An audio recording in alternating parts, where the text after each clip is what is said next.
হাঁড়িতে জল দিয়ে বসিয়ে দিয়েছি, জলটা ভালোই ফুটছে। এবার পুলি পিঠে সেট করে এগুলো এবার গ্যাসে বসিয়ে দেব।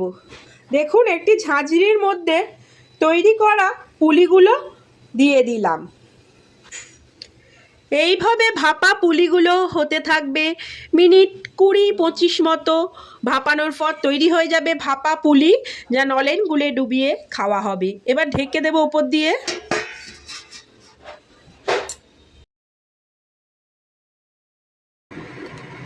প্রথমবারের ভাপানো হয়ে গেছে এই পিঠেগুলো।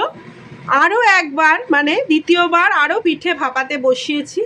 এইভাবে বিভিন্ন খেপে খেপে পিঠেগুলো আমরা ভাপিয়ে নেব।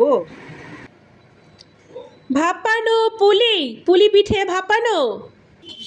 আমাদের কাকিমারা পিঠে করছে, আমি তো গ্যাসে করি। কাকিমারা দেখুন কি সুন্দর কাঠের জালে উনুনে করছে। আমার কুসুম ওর আম্মাদের থেকে একটু শিখছে। মেজো কাকিমা কি সুন্দর পুলি করছে, দেখুন কি সুন্দরভাবে মুড়ছে। এটা আজকে পিঠে, আর ওইদিকে পুলি চলছে।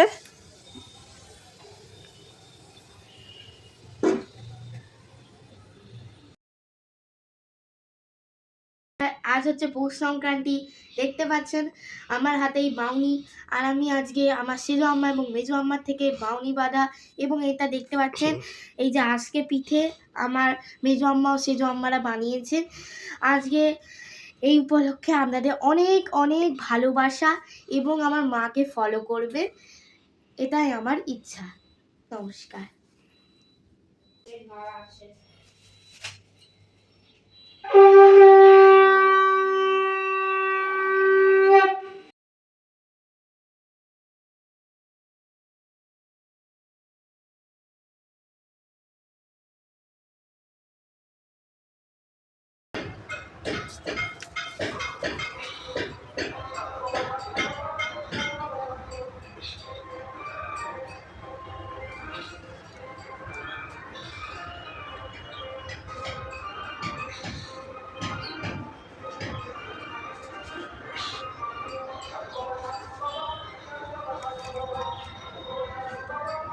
ओम पुष्पे पुष्पे महापुष्पे सुपुष्पे पुष्पे संभवे पुष्पे जान्मिनो पक्षाः ओम मूर्त स्वावर्णं भर्गवती उषा धीमहि ध्यानं प्रचोदयात्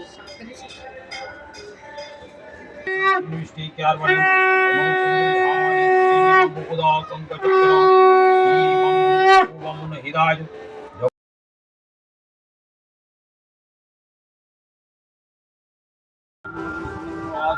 विन्यागा सर्वमंगले गुणानां वरदां शुभां ओम